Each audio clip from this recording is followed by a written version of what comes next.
बिस्मिल्लाहिर्रहमानिर्रहीम, अस्सलाम वालेकुम। आप देख रहे हैं व्यूज़ मैटर। मैं हूं वली डार। दोस्तों, जैसा कि आपको मालूम है कि रूस ने मशरक़ी यूक्रेन के ख़िलाफ़ फ़ौजी कार्रवाई का आगाज़ कर दिया है और रूस के इस इक़दाम पर जो मगरबी ममालिक हैं वो बहुत नाराज़ हैं और अब तक कई पाबंदियों का भी ऐलान किया जा चुका है। इस कशीदा सूरत हाल के अंदर वज़ीर आज़म पाकिस्तान इमरान खान रूस का दौरा करते हैं, जिसके बाद एक नई बहस शुरू हो जाती है, एक नई बहस स्टार्ट होती है कि इस्लामी मुल्क पाकिस्तान को रूस के साथ यकजहती इस सिचुएशन के अंदर करनी चाहिए या नहीं करनी चाहिए। आखिर पाकिस्तान इस टेंस हालात में किसका साथ दे रहा है। आज की इस वीडियो में हम ये जान लेते हैं कि यूक्रेन रूस का जो बहरान है, जो मामला चल रहा है इस वक्त, उसमें जो इस्लामी मुल्क हैं वो किसके साथ खड़े हैं, किस मुल्क का साथ दे रहे हैं। अगर आपने हमारे चैनल को सब्सक्राइब नहीं किया तो कर लें ताकि ऐसी मजीद वीडियोस बर वक्त नोटिफिकेशन के जरिए आप तक पहुंच सकें। दोस्तों, सबसे पहले हम ये जानते हैं कि पाकिस्तान दुनिया का जो वाहिद एटमी ताकत का हामिल इस्लामी मुल्क है वो किसके साथ खड़ा है।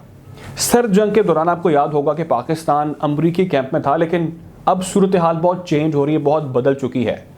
दिलचस्प बात यह है कि जब रूसी सदर ने हुक्म दिया आज हमला करने का अपनी फ़ौज को यूक्रेन के ऊपर, तो उस वक्त पाकिस्तान के वज़ीर आज़म इमरान खान रूस के अंदर थे, रूस में मौजूद थे।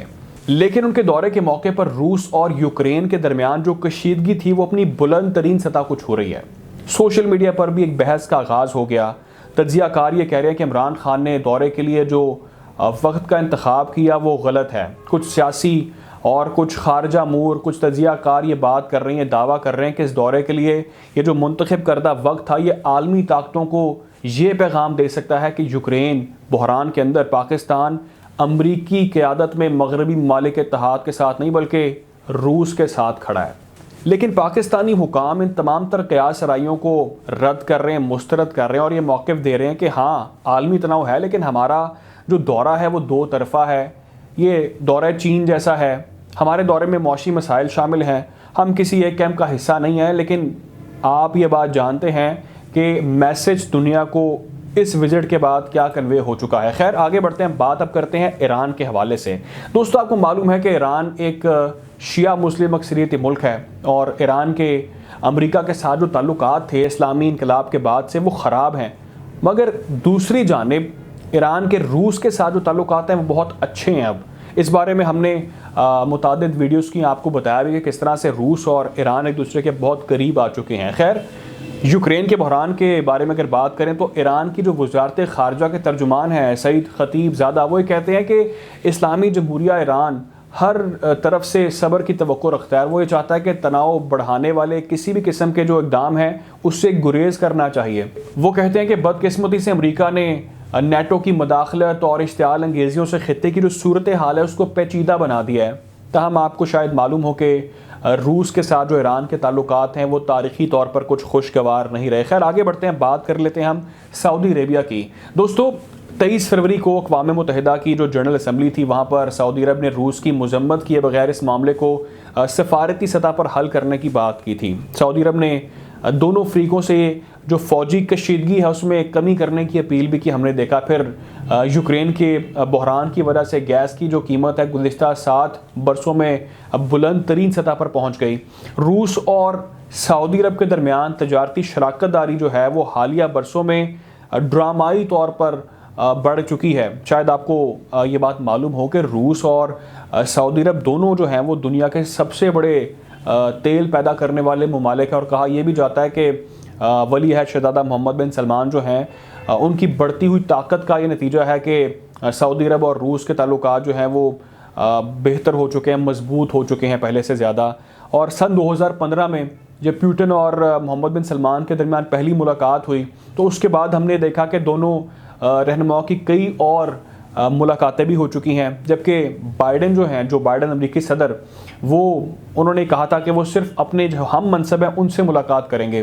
तो ये बात सामने आई कि वली अहद सऊदी अरब के वज़ीर दिफ़ा हैं और उनसे सिर्फ अमेरिकी वज़ीर दिफ़ा ही मुलाकात कर सकते हैं। लेकिन यहाँ पर बहुत से लोग सऊदी अरब के बारे में ये सवाल भी उठा रहे हैं कि इसे यूक्रेन पर बोलने का हक़ नहीं है, क्योंकि यमन में वो हौसी बागियों के ख़िलाफ़ जो गुज़िश्ता कई बरसों से फ़ौजी कार्रवाइयाँ कर रहा है, वहाँ पर जुल्म सतम किए जा रहे हैं, गोले दागे जा रहे हैं। तो सवाल ये भी सामने आ रहा है कि यमन में सऊदी अरब की जो बमबारी है उस पर मगरबी अफवाज जो है वो खामोश क्यों है। आगे बढ़ते हैं और अब बात कर लेते हैं तुर्की की। दोस्तों तुर्की जो है वो आईनी तौर पर इस्लामी मुल्क नहीं है, लेकिन इसकी जो आबादी है वो अक्सरियत मुस्लिम्स की है, मुसलमान वहाँ पर जो है वो अक्सरियत में है। आपको मालूम है कि तुर्की नेटो का रुकन भी है, और नेटो का रुकन होने के नाते वो यूक्रेन पर रूसी हमले की तायद नहीं कर सकता। लेकिन तुर्की के जो सदर हैं रजब तय्यिप एर्दोगान, जब अमेरिका से नाराज़ होते हैं तो फिर पुतिन के पास ही जाते हैं। आपको याद होगा कि मिसाइल सिस्टम S-400 याद होगा, रूस से लेने पर अमेरिका ने बहुत बरहमी का इजहार किया और तुर्की पर पाबंदियां भी आयद कर दी गई थीं। वैसे तो बाइडन की आमद के बाद से तुर्की के अमेरिका के साथ जो ताल्लुकात हैं वो ख़राब ही चल रहे हैं। खैर, रूस और रशिया के इस तनाज़े पर तुर्की ने जोर दिया है कि वो ऐसे जो इक़दामात हैं उनकी हिमायत नहीं करता जो यूक्रेन की खुद मुख्तारी और इलाकाई सालमियत की खिलाफ वर्जी, उस पर क्रिटिक करता है तुर्की। मौजूदा सूरत हाल को पेचीदा करार देते हुए तय्यिप एर्दोगान ने कहा कि फ़ौजी जो तनाज़ा है इससे किसी को भी फ़ायदा नहीं होगा, इसलिए इस मामले को सफारती सतह पर हल किया जाना चाहिए। खैर, आगे बढ़ते हैं, बात करते हैं UAE के हवाले से। मुत्तहिदा अरब अमारात इस सिचुएशन में किसका साथ दे रहा है? दोस्तों UAE ने अक़वाम मुत्तहिदा की जो सलामती कौंसिल है, सलामती कौंसिल से यूक्रेन के मसले को सफारती बातचीत के ज़रिए हल करने की अपील कर दी। और UAE ने यह नहीं कहा कि रूस ने यूक्रेन की खुद मुख्तारी की खिलाफ वर्जी की है, बल्कि मुत्तहिदा अरब अमारात की सरकारी जो ख़बर रसा एजेंसी है उनके मुताबिक रूस और UAE के जो वज़ीर ख़ारिजा हैं उन्होंने फ़ोन पर बात की और अपने ताल्लुकात को मज़ीद मजबूत करने की बात की, और इस पर ज़ोर भी दिया गया है कि इसको मज़ीद मजबूत किया जाए। खैर, दोनों जो ममालिक हैं उनके वज़ीर ख़ारिजा के दरमियान ताल्लुकात को मजबूत बनाने की बात यूक्रेन के बहरान के दौरान की गई है। तो यकीनी तौर पर ऐसे जब मामलात आते हैं, ऐसे जब कशीदगियाँ बढ़ती हैं, जब मामला टेंस्ड होते हैं, तो बहुत सी चीज़ें चेंज होती दिखाई देती हैं। कोशिश करेंगे आपको इन तमाम तर हालात से इस तरह ही अपडेट रखें। ख्याल रखें, दुआ में याद रखें। अल्लाह हाफ़िज़।